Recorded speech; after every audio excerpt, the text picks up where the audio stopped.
Hey what's up buddies. तो यार आज की हमारी मूवी का नाम है इन्फेस्टेड। तो कहानी की शुरुआत होती है फ्रांस के एक रेगिस्तान से, जहाँ कुछ लोग इलीगल तरीके से मकड़ी को पकड़ने के लिए जाते हैं। यह मकड़ियाँ हर जगह नहीं पाई जाती, इसलिए सरकार ने इस तरह की मकड़ी को पकड़ने या फिर पालने पर प्रतिबंध लगाया हुआ था, जिसके कारण इन मकड़ियों को इलीगल तरीके से बेचने पे इन्हें काफ़ी ज़्यादा पैसे मिल सकते थे। काफ़ी देर भटकने के बाद इन्हें मकड़िया का घर मिल जाता है। वो अपने दोस्तों को बुलाता है और सभी लोग मिलकर उस मकड़ी के होल पे जहरीला गैस डालने लगते हैं। सभी मकड़ियाँ एक एक करके बाहर आती है और एक आदमी को काट लेती है।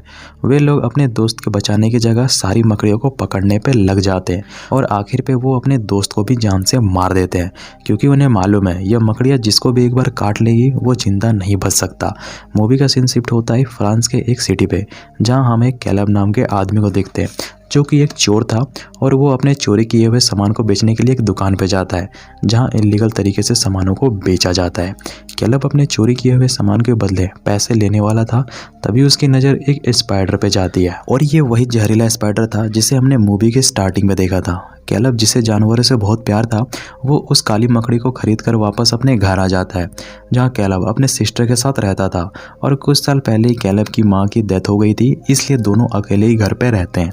कैलब अपना सामान रखकर अपने रूम पे जाता है और उस मकड़ी को रख देता है, जहाँ कैलब ने पहले से ही अपने रूम पे ऐसे बहुत सारे जीवों को रखा हुआ था जो कि इलीगल है और गवर्नमेंट ने इसके ऊपर काफ़ी ज़्यादा रेस्ट्रिक्शन लगाए हुए थे। कैलब स्टोर रूम पे जाकर जूते चेक कर रहा था, तभी कैलब का दोस्त फ्रैंक कहीं से साइकिल चुरा कर ले आया था।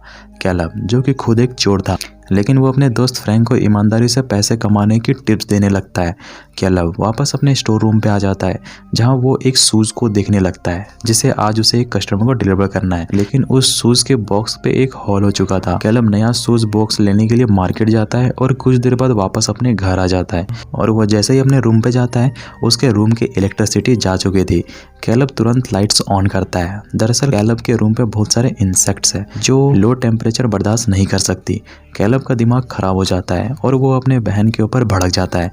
कैलब की बहन कैलब से कहती है, एक तो तुम कुछ काम करते नहीं हो, दिन भर शराब ड्रग्स के नशे में धुत रहते हो, इलेक्ट्रिसिटी का बिल कौन भरेगा। कैलब कहता है, मेरे पास अभी बहुत सारे शूज़ रखे हुए हैं जिसे बेचकर हमारे पास बहुत सारे पैसे आ सकते हैं।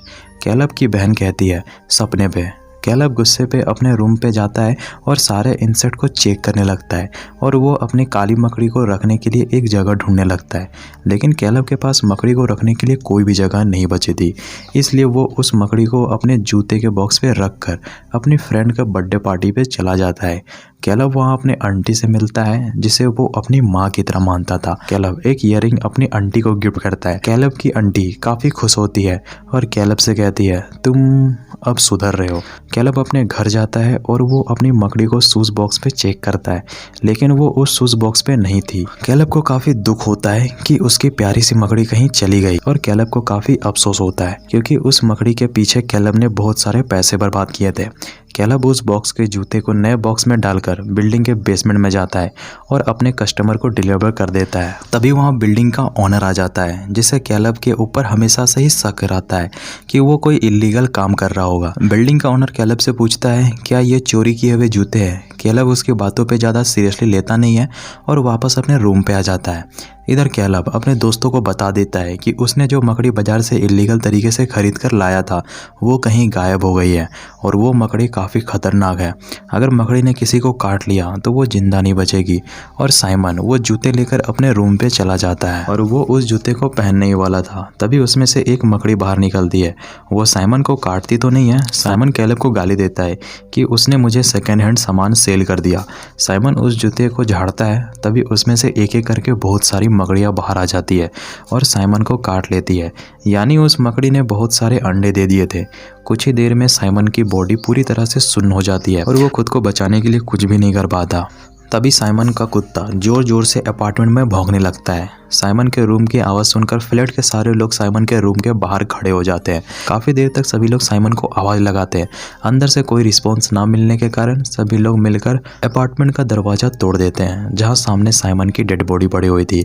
कुछ ही देर में वहां पे पुलिस आ जाती है और पूरी जगह की इन्वेस्टिगेशन करने लगती है। अब यहाँ पे बिल्डिंग का ओनर कैलब के ऊपर शक करने लगता है और सभी से कहता है कैलब ने ही साइमन को ड्रग्स दिया होगा, जिसके कारण उसकी मौत हुई होगी। ऑफिसर आकर सभी को बताता है कि साइमन की मौत ड्रग्स के कारण नहीं बल्कि जहरीले मकड़ी के काटने के कारण हुई है। अब पूरे अपार्टमेंट में लॉकडाउन लगा दिया जाता है। ना ही कोई बाहर का आदमी अंदर आ सकता है, ना ही कोई अंदर का आदमी बाहर जा सकता है। इधर हम एक सफाई करने वाली लेडी को देखते हैं जिसे एक रूम पे बहुत सारे स्पाइडर के जाले नजर आते हैं। वो लेडी उस स्पाइडर के जाल पे स्प्रे करने लगती है। तभी एक बड़ी सी मकड़ी उस लेडी के ऊपर हमला करके उसे मार देती है। इधर कैलब की बहन जब वॉशरूम पे थी तभी वेंटिलेटर पे से बहुत सारी मकड़ियां वहां पे आ जाती है। मोनेको मकड़ियों को देखकर काफी ज्यादा डर जाती है और वो जोर जोर से चिल्लाने लगती है। सभी लोग वॉशरूम पे भागकर आ जाते हैं।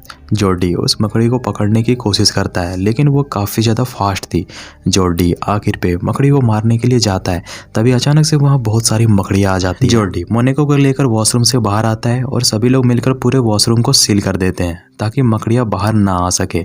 मैथ्यूस सभी से कहता है वो मकड़ियां वेंटिलेटर से पूरे बिल्डिंग पे फैल जाएगी, हमें ये बिल्डिंग जल्द से जल्द छोड़ना होगा। कैलब इसके लिए तैयार नहीं था। वो सभी से कहता है यह बहुत बड़ा खतरा है, यह मकड़ियां लगातार अपनी जनसंख्या बढ़ा रही है, हमें इस बिल्डिंग के लोगों को अवेयर करना होगा, सभी को सुरक्षित निकालना होगा। बाकी के लोग कैलब के इस बात से बिल्कुल भी इंटरेस्टेड नहीं थे। कैलब और जॉर्डी अपार्टमेंट के सभी लोगों के रूम पे जा जाकर खतरे के बारे में बताते हैं लेकिन किसी को भी कैलब की बातों पे विश्वास नहीं था। तभी कैलब देखता है कि मकड़ियां लगातार एक्सपेंड हो रही है और उसने अपार्टमेंट के बहुत सारे लोगों को भी मार दिया है। कैलब वापस अपने रूम पे जाता है और सभी से कहता है अगर हम अभी इस बिल्डिंग से बाहर नहीं निकले तो हमारा भी वही हाल होगा जो बाकी के लोगों का हो रहा है। तभी वहाँ बिल्डिंग का ऑनर आ जाता है और कैलब को मारने लगता है क्योंकि उसे लग रहा था कि यह सब के पीछे उसी का हाथ है। वो पुलिस को प्रूफ देने के लिए कैलब के रूम की तलाशी लेने लगता है। इसी दौरान ऑनर को एक बॉक्स मिलता है, उसे लगता है उस पे ड्रग्स होगा।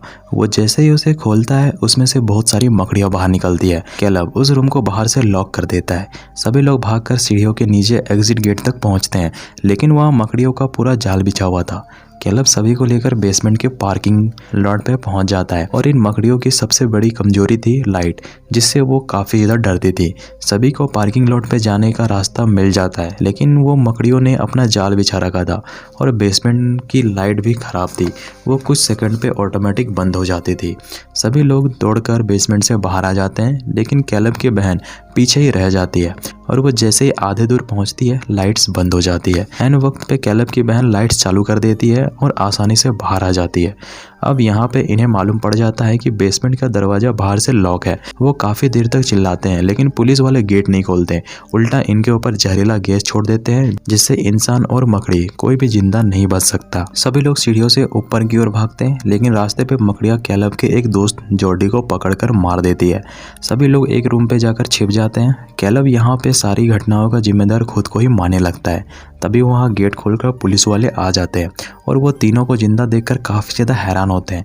पुलिस वाले तीनों को अरेस्ट करके बेसमेंट में ले जाते हैं जहाँ हमें मालूम पड़ता है कि मैथ्यूस भी इन्फेक्टेड है जिसे मकड़ी ने काट लिया है। कैलब यहाँ पे पुलिस वालों से लड़ने लग जाता है और कहता है तुम्हारे कारण ही मेरा एक दोस्त मारा गया, अगर तुम टाइम पे गेट खोल देते तो मेरा दोस्त आज जिंदा होता। ऑफिसर कैलब को समझाता है कि वो मकड़ियाँ काफ़ी जहरीली है, वो जिसे भी एक बार काट लेती है वो जिंदा नहीं बचता और हमें ऑर्डर मिला है कि हम इस बिल्डिंग से कोई भी आदमी को बाहर नहीं जाने देना है।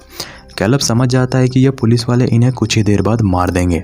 कैलब का दोस्त मैथ्यूस कहता है कि हमारे अपार्टमेंट के मेन गेट पे बहुत सारे मकड़ियाँ हैं, मैं जाकर उसे खोल देता हूँ और मौका मिलते ही तुम लोग यहाँ से भाग जाना। मैथ्यूस जाकर उस मेन गेट को खोल देता है और एक एक करके सभी मकड़ियाँ बेसमेंट में आ जाती है। चारों तरफ गोलीबारी शुरू हो जाती है, बहुत सारे पुलिस वाले मारे जाते हैं। कैलब अपने बहन के साथ एक वैन पे छिप जाता है और पुलिस वाले स्पाइडर को मारने पे बिजी थे। कैलब वैन लेकर बिल्डिंग से बाहर निकलने लगता है, तभी इनके सामने एक बड़ी सी मकड़ी आ जाती है। कार की लाइट के कारण वो स्पाइडर किसी पे भी हमला नहीं करता। मौके का फायदा उठाकर कैलब मेन गेट को खोल देता है। मूवी का सीन शिफ्ट होता है एक हफ्ते बाद जब गवर्नमेंट उस पूरे बिल्डिंग को डिस्ट्रॉय कर देती है। कैलब काफ़ी ज़्यादा सैड था क्योंकि उस अपार्टमेंट में उसकी बहुत सारी यादें जुड़ी हुई थी। मूवी के अगले सीन पे हम कैलब को देखते हैं जिसने एक मकड़ी को छुपाकर अपने पास रखा हुआ है और इसी के साथ मूवी यहीं पे डी एंड हो जाती है।